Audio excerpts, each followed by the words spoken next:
જય દશામાં કર્ણવતી નામનગરનો રાજા કર્ણદેવ ખૂબ જ અહંકારી અને વિલાસી હતો.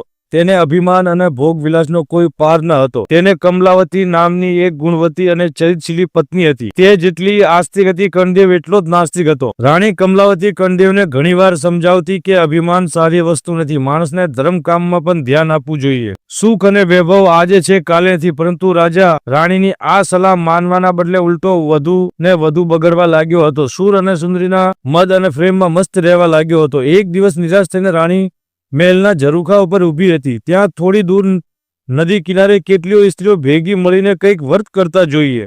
તેને દાસીને બોલાવીને સ્ત્રીઓ શું કરી રહી હતી તે જાણી લાવવા મોકલી. થોડી વાર પછી દાસી પાસે આવીને કહ્યું, રાણીજી, એ સ્ત્રીઓ દશામાનું વ્રત કરે છે. રાણીએ આશ્ચર્ય પામીને તેને પૂછ્યું કે એ વ્રત કેવી રીતે કરાય તે જાણી લાવો. હા, તેમને કહ્યું કે તેમને સૂતરના 10 તરણા લઈને કંકુથી રંગીને તેની 10 ગાંઠો વાળે છે. વળી દશામાની માટીની મૂર્તિ બનાવીને તેની પૂજા કરે છે. આ સાંભળીને રાણીને પણ દશામાનું વ્રત કરવાનું મન થયું. તેને રાજાને વાત કરી. રાજાએ હસી ઉડાવીને કહ્યું, રાણી, આ બધું ધતિંગ છે. આપણે શેની ખોટ છે કે આપણે વ્રત પૂજા કરવી છે? ધન, દોલત, કીર્તિ, સાહેબી, શાંતિ બધું જ આપણી પાસે છે. તો પછી તારે આ વ્રત કરવાની શી જરૂર?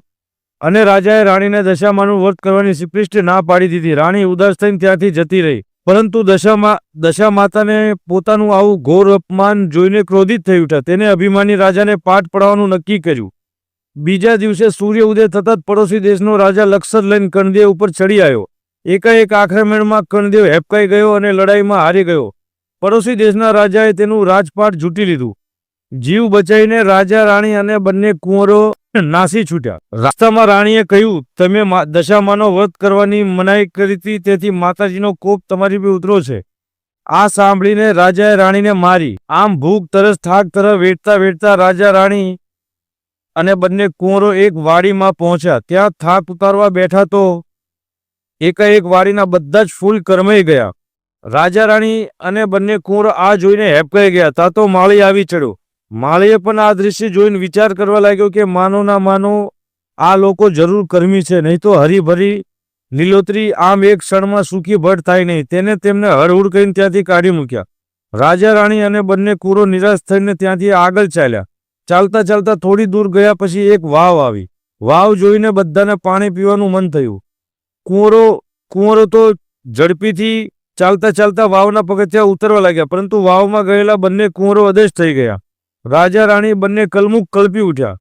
રાજાને હવે મનોમન પસ્તાવો થવા લાગ્યો કે જરૂર દશામાના ક્રોધનો જ શિકાર બને છે. પહેલા રાજ ગયું, હવે બંને કુંવરો. રાજાએ રાણીને કહ્યું, રાણી, રડીશ નહીં. જેને કુંવરો આપ્યા હતા તેને જ પાછા લઈ લીધા. રાજા અને રાણી આગળ ચાલ્યા. ચાલતા ચાલતા તે એક ગામના પાદરે પહોંચ્યા. રાજા આનંદિત થઈ ઉઠ્યો. રાજાએ કહ્યું, રાણી, આ તો મારી બહેનનું ગામ છે. ચાલ મારી બહેનને મળતા જઈએ. રાજાએ એક માણસને બોલાવીને પોતાનો આક્રમણનો સંદેશો બહેનના ત્યાં મોકલ્યો. બહેને પોતાના ભાઈ ભાભી માટે પિત્તળના ઘડામાં સુખડી ભરીને મોકલી અને ઘડામાં સોનાનું સાંકળું પણ મૂક્યું. રાજાએ ઘડામાં જોયું તો સુખડીની જગ્યા કોલસા અને સાંકળાની જગ્યા ફૂફાડા મારતો કાળોતરો નાગ હતો.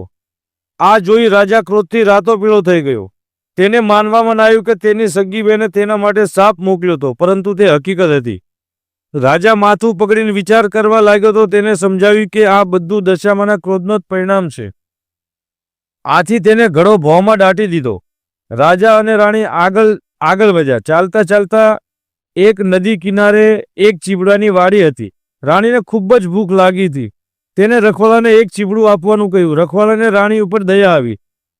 તેને રાણીને એક ચીબડું આપ્યું. રાણીએ ચીબડું સાડીના છેડામાં ઢાંકી દીધું. રાણીને થયું કે કોઈ કૂવાના કિનારે શાંતિથી ચીબડું ખાશું ને પાણી પીશું. રાજા રાણી થોડી દૂર ગયા છે તો તેમની પાછળ સૈનિકો આવી પહોંચ્યા. તેમને બંનેને રોક્યા અને તેમને ઝડપી લીધા. તેમને રાણીના સાડીના છેડામાં ઢાંકેલું નાસી ગયેલા રાજાના કુંવરનું માથું સંતાડેલું મળ્યું. મા દશામાના ક્રોધના લીધે રખવાળાએ આપેલું ચીબડું રાજાના કુંવરનું માથું બની ગયું હતું. સૈનિકોએ ક્રોધ ભરેલા તેમને દોરડેથી બાંધીને રાજાની સામે લઈ ગયા. રાજાએ પણ ગુસ્સો થઈને તેમને તાત્કાલિક જેલમાં પૂરવાનો આદેશ કર્યો. જેલમાં બેઠા બેઠા રાજા રાણી આ ઘટના પર શાંતિથી વિચાર કરવા લાગ્યા તો તેમને ખાતરી થઈ ગઈ કે આ બધું જ દશામાના ક્રોધના જ લીધે બની રહ્યું છે. તો હવે એકાએક પ્રકારે દશામાના ક્રોધને શાંત પાડવો જ રહેશે. આ દશામાને રીંઝાવા રાણીએ તેમની તપસ્યા શરૂ કરી. રાજા રાણીએ માના નામનો જાપ કર્યો અને નકોડા ઉપવાસ કર્યા. માની માનસિક સેવા પૂજા કરી પોતાની ભૂલોને ક્ષમા કરવાની માને અર્ચના કરી.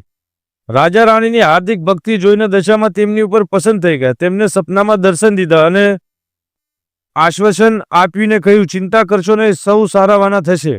બીજા દિવસે શત્રુ રાજાના સપનામાં આવીને દશામાએ કહ્યું, હે રાજા, તે નિર્દોષ પતિ પત્નીને વગર વિચારે જેલમાં પૂરી દીધા છે, તો તું સવારે તેમને છોડી મૂકજે, નહીં તો તારો સર્વનાશ થશે. અને હા, તારો કુંવર રિસાઈને જતો રહ્યો તો તે હજી જીવે છે, તે સવારે તારે ત્યાં આવી જશે. સવારે કુંવર શેષ મોકળો પાછો આવતો જોઈને શત્રુ રાજાએ રાજા રાણીને જેલમાંથી છોડી મૂક્યા. રાજા રાણી દશામાનો આભાર માનતા તેમનું ગુણગાન ગાતા ત્યાંથી આગળ ચાલ્યા અને બેનના ગામે આવી પહોંચ્યા. રાજાને પેલો જમીનમાં દાટેલો ઘડો યાદ આવ્યો.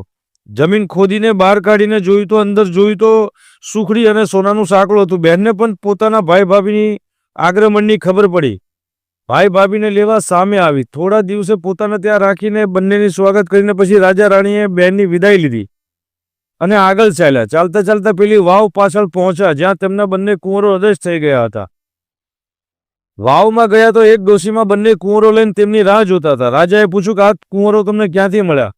જવાબમાં દશા માતાએ તેમનું અસલી રૂપ પ્રગટાવ્યું. કહ્યું, રાજા રાણીને આશીર્વાદ, તારી રાણીની ભક્તિ જોઈને હું પસંદ થઈ છું. તે ધર્મપ્રાણી અને પસંદનીય છે. તું પણ હવે સુધરી ગયો છે. જ્યાં તારું જૂટાઈ ગયેલું રાજ પાછું મળશે. દશામાના કૃપાથી રાજા ગદગદ થઈને તેમની પગે પડી ગયો અને કહ્યું, માં, તમે દયાળુ છો, તમારો મહિમા અપરંપાર છે. તમારી કસોટીથી પાર ઉતરવું માનવી માટે કઠિન છે, તો માં સૌની પર દૃષ્ટિ રાખજો. દશામાએ કહ્યું, હે રાજન, જે કોઈ પણ મારું વ્રત રાખશે તેને મારી અદૃષ્ટિ પ્રાપ્ત થશે. જે કોઈ પણ મારું અપમાન કરશે તે મારા ક્રોધનો ભોગ્ય બનશે. અને દશામાં અદૃશ્ય થઈ ગયા. પછી રાજાએ પ્રજાને સાથે લઈને શત્રુ રાજાને લડાઈમાં હરાઈને પોતાનું રાજપાટ પાછું મેળવ્યું. રાજાએ નિષ્ફળથી દશામાનું મંદિર બનાવ્યું અને પ્રજામાં તેમનો મહિમા વધાર્યો અને સુખ શાંતિનું જીવન પસંદ. દશામાં જેવા રાજા રાણીને ફળ્યા તેવા સૌને ફળજો. વાર્તા લખનાર, વાર્તા વાંચનાર સૌની દશા સુધારજો. જય દશામાં.